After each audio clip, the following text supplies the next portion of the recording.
Welcome back to Amerisogyny.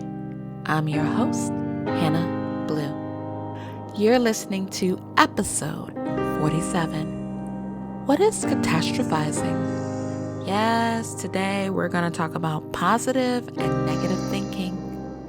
Catastrophizing, or catastrophic thinking, in a nutshell, is thinking the worst possible outcome will be.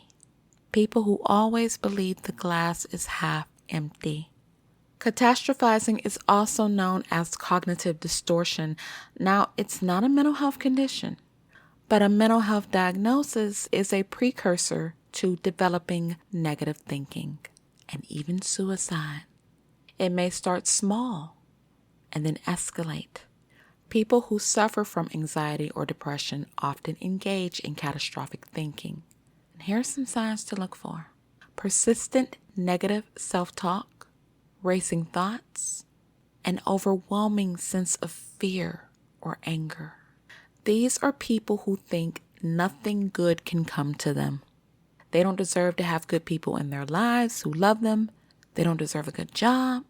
They don't deserve to graduate from college. Whatever the case may be, it is a pattern of negative thinking that doesn't help anyone. And some people fool themselves into believing if they already accept the negative, they won't be disappointed in the future when things don't work out. And that's not true. There is a passage that I absolutely love. It is Philippians 4:8. Finally, brothers, whatever is true, whatever is noble, whatever is right, whatever is pure, whatever is lovely, whatever is admirable, if anything is excellent or praiseworthy, think about such things. Now, I love this passage so much. I put it on our packaging. Our mailing boxes for 21 Blue Lash are so beautiful. That phrase is the icing on the cake. It's the pretty bow on the packaging. If you're a Christian and you're familiar with your word, you know, do not worry, do not fear. It's all throughout the Bible. I don't know if it's in there 365 times, but it's in there a lot. And there's a reason for that. What you think will be. I know we've heard the phrase, you are what you eat, but you are what you think as well. The power of positive thinking is not a gimmick.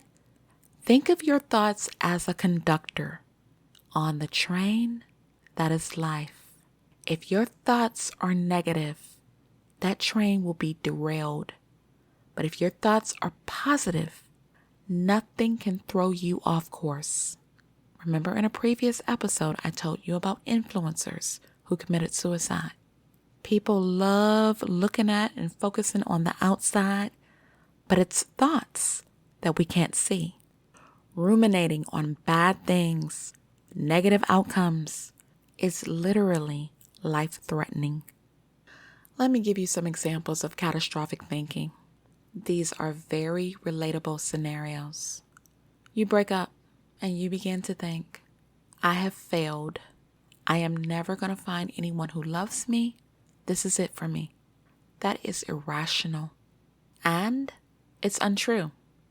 A positive way to look at it, this relationship was not working for me. And just because it didn't work out, that doesn't mean I won't be in a better relationship in the future. For students, if you're an overachiever, you have parents pushing you to be the best, sometimes too hard. You may think, I failed this test. I'm going to flunk out of college.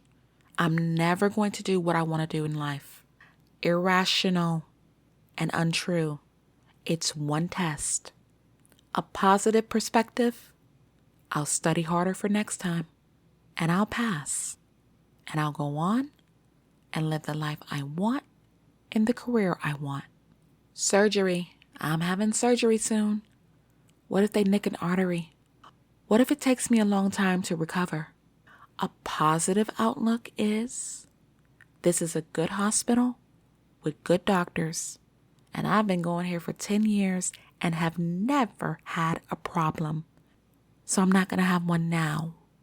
Having the ability to control and direct your thoughts changes the course of your life. So, how do you overcome catastrophic thinking? Number 1 is being aware of it. 2, micromanage it. CBT, cognitive behavioral therapy, can help with that. And when I say micromanage, I don't mean being delirious and thinking only good things are going to happen to you. We can acknowledge that bad things happen, but it doesn't mean bad things happen all the time. Being mindful of who is in your circle and what you're feeding your mind helps too. If you're searching the web and all you engage in are negative posts, negative websites, guess what? Eventually, you're going to start thinking negatively every day because that's what you're feeding your mind. Believe it or not, self-care works. Exercising, meditating, writing your thoughts down and not on Facebook, jotting them down in a place that's just for you, that works. Recognizing irrational thoughts and knowing when to stop them are crucial as well. Let me give you a physical example. When you have time, get a rubber band, put it around your wrist, and wrap it tight. And every time you have a negative thought, pop the rubber band. You'll find every time you pop that rubber band, it hurts. That's exactly what happens when you think a negative thought and allow it to persist. You are hurting yourself. Sometimes physical health can lead us down a rabbit hole of negative thinking. You might be in pain, but instead of saying it's never going to go away, turn it around. Say, I'm hurting today, but that doesn't mean it's going to get worse or I'm going to feel this level of pain for the rest of my life. Take control of your thoughts. What's most imperative? If you have an underlying mental health condition, get treatment for it. It could be depression, anxiety. Some people experience negative thinking after they have been exposed to trauma. Some people have OCD, obsessive compulsive disorder. OCD is based on repetitiveness and compulsions. And a person with OCD may easily fixate on negative things. Be mindful. Treatment helps. Again, who's in your circle and what you feed your mind is crucial. Let me give you an example. Rapper Glorilla recently said, all men cheat. You guys already know I'm going to give my opinion. That's her reality. Just because she got cheated on, she doesn't speak for every man on this planet. Now, most people with common sense know to just brush her off, but there are some people who are very impressionable. And believe it or not, kids look up to rappers. Now, that shouldn't be because some of them are very irresponsible in what they say and do. But someone with catastrophic thinking can look at what she said and take it as the gospel truth. Oh my God, I was just cheated on. There's no point in looking for anybody else because nobody's going to remain faithful to me. That is ridiculous. There are plenty of faithful men out there, and they deserve their flowers. This is why it's so important not to engage with toxic thinking or toxic people. The last thing you want to happen is their thoughts becoming your thoughts. Cognitive distortion is treatable with therapy and medication. Now we're going to move on from catastrophic thoughts and talk about something else. Now it's time to get ready for our first destination, and it's Texas. This story enraged me. It's about a little girl with Down syndrome who was assaulted because the substitute teacher decided to wash her mouth out with soap. The Cambridge School is a school for students with special needs. Harmony is the victim. She's 13 years old and she does speak. I believe cameras should be in every classroom, especially classrooms that have kids with special needs. Anyone who knows me or is familiar with our brand, 21 Blue Lash, we are firm advocates for people with highly specialized needs. And putting soap in the mouth of a 13-year-old child with Down syndrome is reprehensible. Harmony's mother is Lachey Celestine, and she says, "You can't unsee that video. Like you really assaulted my baby by putting soap in her mouth." Allegedly, Harmony asked a question. She asked, "What you doing?" According to her mother, she has a speech impediment due to Down syndrome. She was answered and then asked, "What's that?" According to her mother, when she said, "What's that?" it wasn't clear. I don't know what was going on in the mind of the substitute teacher, but she thought she cussed. And then she told Harmony to wash her mouth out with soap. Harmony said no and got scared. But the sub pressed and said, "Wipe your mouth." Harmony again refused. It was then that the sub put a napkin full of soap into Harmony's mouth. Miss Celestine says it happened before 10 a.m., but the school didn't notify her until 1 p.m. I'm not surprised. That's how some of them do. She said she received an email from the principal that said, "Harmony hit the substitute across the face to stop her from putting soap on her mouth. The substitute hit Harmony back. A paraprofessional in the classroom intervened by having the substitute leave the classroom, and she made sure Harmony was okay." If you are the parent of a child with highly specialized needs, I will tell you from experience, you have to be vigilant about your children. When my daughter transitioned from preschool to a new school, a teacher took my baby's lunches that I packed. At the time, she was on a gluten and casein-free diet, so I packed her lunches every day. She would take her lunches and not allow my daughter to eat. I didn't find out until I went for a parent-teachers conference meeting. It was then that she disclosed, when Isis acts up, we take her lunch and we put it up there, and she waved her hand as if she were royalty. I looked in the direction that she waved her hand, and it was a very high shelf. At the time, Isis had been coming home and taking a lot of food out of the refrigerator, putting it on the table, stuffing her mouth. Sometimes she wouldn't eat all of the food, but she wouldn't allow us to remove the food from the table.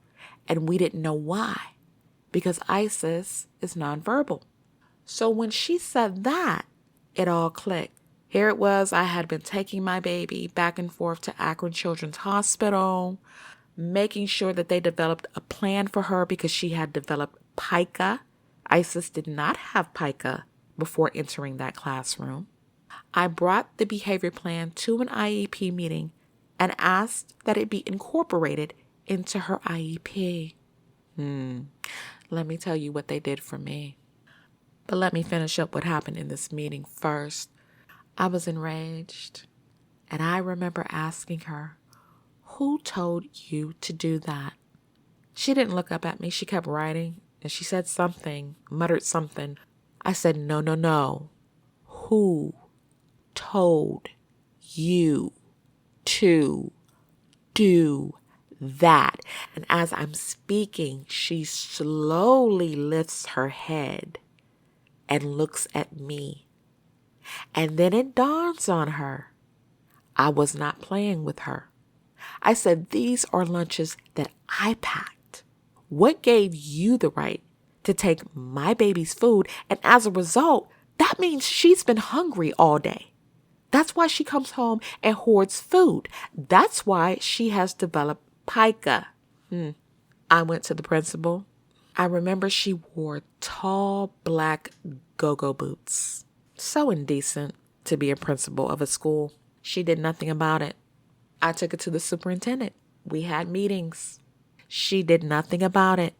I brought in an advocate, and I'll never forget this.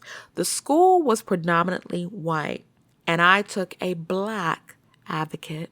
And this was about maybe the 4th meeting because I wanted something done about this woman and her assistants because they all did it. They all removed my daughter's food.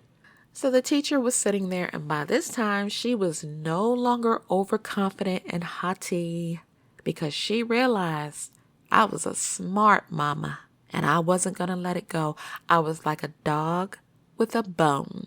She gave me some lame excuse and said, yes, I made a mistake, but I won't do it again. I sometimes do that with my son. I said, well, my daughter is not your son. What you do with your son is your business. What you do with my daughter is mine. So the advocate looks at me and she goes, but she said she won't do it again. That was my first lesson. Not all skin folk is kinfolk. And when we got to that parking lot, I told her, you are fired. I no longer need your services. I took it to the Board of Education. And the board was reluctant to do anything about it. Because again, this was a predominantly white area, very affluent. I remember the head of the Board of Education telling me to never contact her office again. By this time, guys, I was tired. It had been almost a year. I was going up to that school every chance I got, especially around lunchtime, to make sure my baby ate. Finally, I had the idea to contact my state senator. I spoke to his aide, who was very nice. And when I finally got him on the phone and I told him who I was, what had happened to my daughter, I will never forget his words. He said, Miss Hannah, I don't know what I can do, but I'll go to that school for your daughter. And he did. And during that time, we didn't jump on a phone and look up the news. We still opened up a newspaper. So it was about 2 weeks after he went to the school. He did call me and let me know that he had had a meeting. I opened up the newspaper, and on the front page, the headline read, Superintendent steps down. Now, what was so significant about that was she had just signed a 2-year contract. This district wanted her to stay on before this incident hit the light. And after she met with him, she stepped down to be a fly on the wall, to see the look on her face when that senator walked into that school. I'd give my right arm for that. Now, this was before we moved to the district that had the principal with the long hair. These were completely different people, a completely different school district. But yeah, that was a battle that I won for my baby. And that battle earned me the nickname Hawk Smash. Because when I read the newspaper, I showed it to my daughter after she got home. And I said, Hawk Smash. Put it on Facebook and everything. And everybody was calling me the Hawk. And I still am the Hawk when it comes to my daughter. Still. When we moved down here to North Carolina, a teacher's assistant, I couldn't stand her from day one, twisted my daughter's arm behind her back. And I asked, when I had a meeting with her and the then director of special needs, I said, who told you to do that? She gave me some lame excuse, but I said, I said, why didn't you use de-escalation? She looked me in my face and said, what's that? Because we live in a rural area. And I explained it to her. No, we don't do things like that. That's what she told me. I said, well, you're not going to twist her arm behind her back either. So I contacted my then congressman. I'm a very good writer.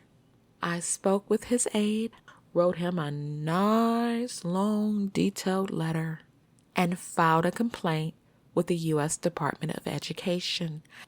A representative called me, and she said, Miss Hannah, you just can't come to North Carolina making waves. I said, oh yeah, watch me. Got him involved. Got another state senator involved. I was actually in Ohio when the senator's aide called me. And he told me he had contacted the investigators who were looking into my daughter's case. Long story short, I won my case. And the outcome was every professional be trained in de-escalation techniques for that school district. Because before me, they were not being trained in de-escalation. And I thought that was crazy. So I know what it feels like to be in a position where you have to trust the school, yet be on guard because people are crazy.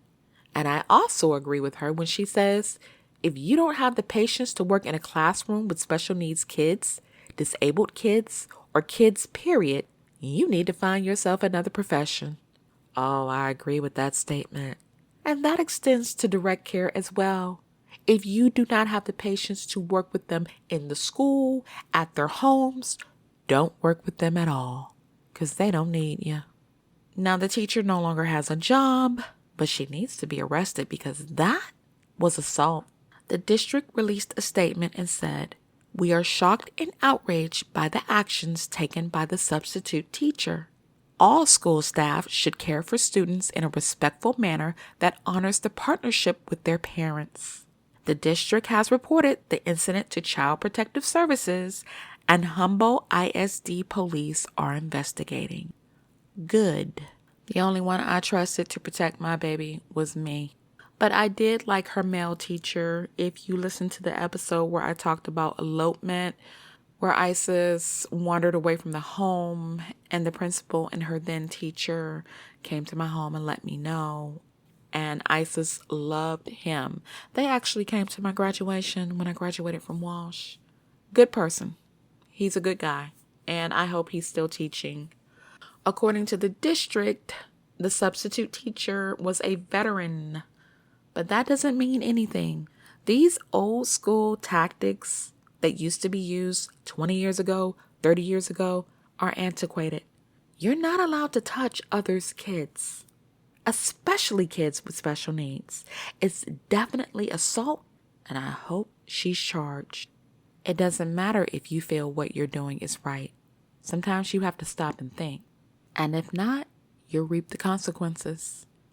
And that leads me to our next stop, Dallas, Texas. A Dallas food truck owner is without a doubt reaping the consequences of her own selfish actions after she went viral on social media.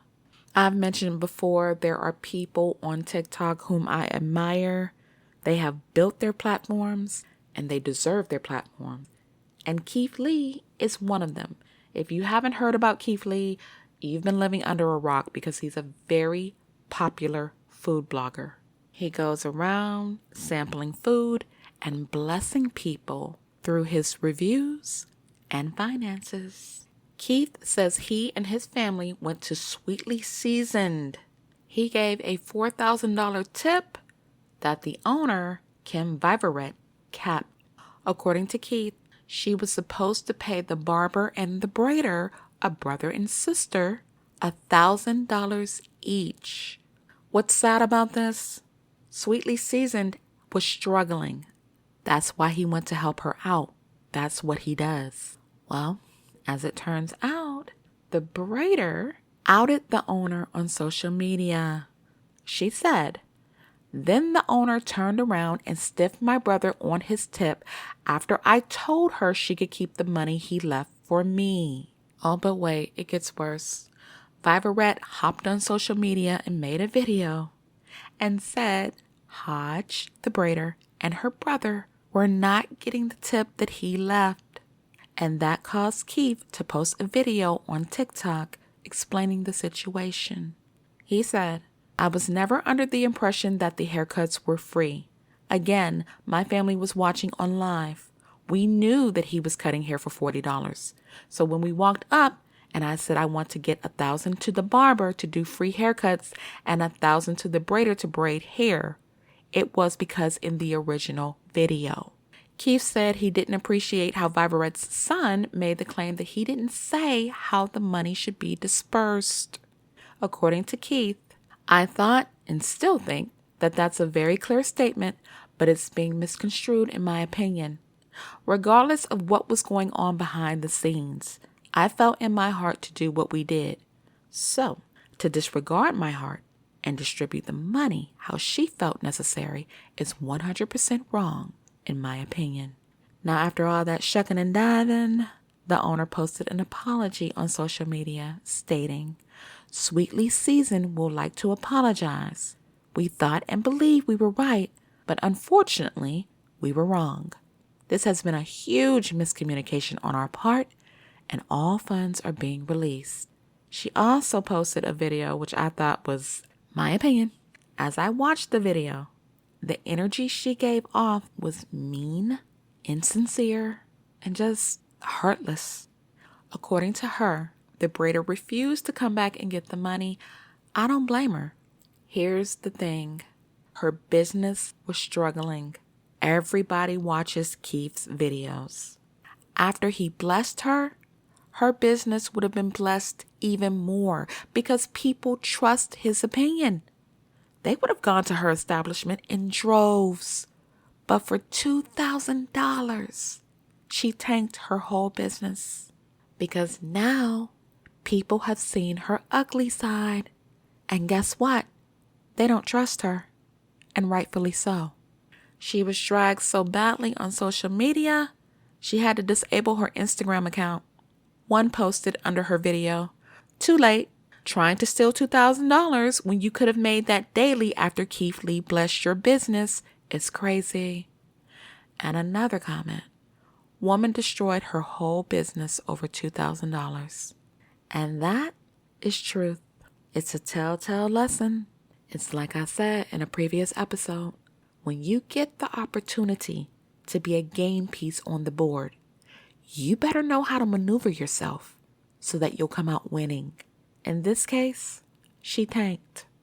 And that leads me to our next story at our next stop, St. Louis, Missouri. A Starbucks barista says he was fired after he stopped a robbery. Michael Harris has filed a lawsuit against Starbucks because he said he was unjustly fired. He was working at a drive-thru when two robbers came into the store and began robbing customers. They also told him to give them the money in the register. Harris claims he was struck in the head with a gun by one of the robbers. He said it was then he realized the gun was a fake. He says the trigger for it was busted off, and that's when we noticed and started to fight back. One of the robbers got away and one didn't. Shortly afterwards, he and the coworker were fired. According to Harris's lawyer, they didn't create the dangerous scenario. They just did what they were supposed to do in that scenario. I don't know if I agree with that. I'm more inclined to agree with employee attorney Sarah Swatosh. She says, while Harris has a good case, his argument is on shaky ground. She says, it goes against our intuition that if we are helping, if we are being a good Samaritan, we won't be punished for it, but that's simply not true. Most stores and retailers have a no-chase policy. They won't let the employees stop thieves. The work comp risk is too high. The injuries are too high. And she's right. I also understand where Harris is coming from. He said, I tried to be the best person I could to help everybody. And while that's a good gesture, you have to stop and think. These companies, especially retailers, they have insurance. If people steal something, guess what? They're going to be covered. He should have just let the people take the money and go, especially after he realized the gun was fake. Because by fighting back, more people could have been injured, and those injuries could result in multiple lawsuits against Starbucks, and that's what they want to stop. So I totally see where Starbucks is coming from. It just doesn't pay to be a honey ham hero or a champion for cheese. Like Harris, you might get fired, or in a worst case scenario, you might get your tail whooped. Speaking of which, let me tell you what happened right here in North Carolina at a local Food Lion. A cashier spotted people who left the store with food they did not pay for. They wheeled the cart to their car, was placing the food in it, and this cashier decided he was going to be the hero of the day and stop them. Well, they slow walked him all around that parking lot, and if you don't know what that means, they beat him down.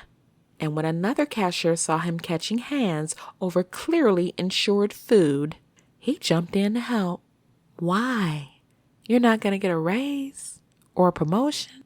The only thing he got was some lumps upside his head. And I'm sure that will teach him, if he sees it again, to mind his business. Now that might sound crude, but he'll be a lot healthier. When you see people stealing, leave them alone. Stores have cameras. They have insurance. They don't need you being a food avenger.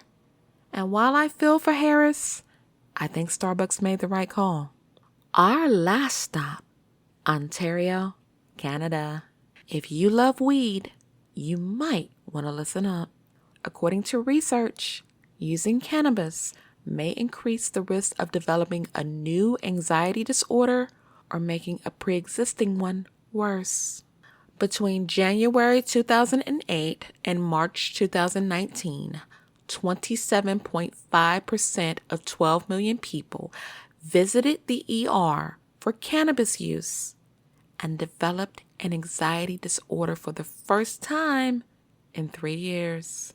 According to Dr. Daniel Myron, cannabis users might go to the ER for multiple reasons, like hallucinations, being very high and disoriented, or for withdrawal. He says none of the people went to the ER for anxiety when they first showed up. Now, the data didn't say how much cannabis the patients used or what is considered to be a safe amount, but according to Dr. Myron, they were moderate to heavy users, consumed strong forms of the drug, or both. The researchers also found that 12.3% of the cannabis users who had pre-existing anxiety but no record of being hospitalized visit the ER or were admitted to a hospital because their anxiety had worsened. The study claims anyone can be at risk, but the risk was greater for men up to age 24. He says there's a very strong correlation between patterns of cannabis use that require care in the ER and developing anxiety disorders. He also says psychosis and schizophrenia are correlated with heavy cannabis use. According to Shea Wood, using cannabis every now and then has little effect on anxiety disorders. The study is based on heavy cannabis users, not if you use it every once in a while. However, for young people, early use of cannabis is linked to more psychological symptoms, so it's important to delay the use of cannabis for as long as possible. Or just don't use it. No one's saying you shouldn't. Just pay attention because anxiety is no joke. Well, folks, we went to Texas, St. Louis, and Canada. And now, I'm out of time. If you enjoyed today's episode, feel free to follow us on Podbean, Spotify, Samsung, or wherever you listen from. Be sure to subscribe to our YouTube channel. And before I forget, we have a contest going on Facebook and Instagram where you can win a free box of lip glosses. It's my way of saying thank you for always supporting 21 Blue Lash. The rules are posted on Facebook and Instagram, so be sure to enter. And good luck to all the contestants. Guys, the weekend is coming up, so you know what I want you to do. Be easy. Take care of yourselves. Have the best weekend ever. And as always, God bless.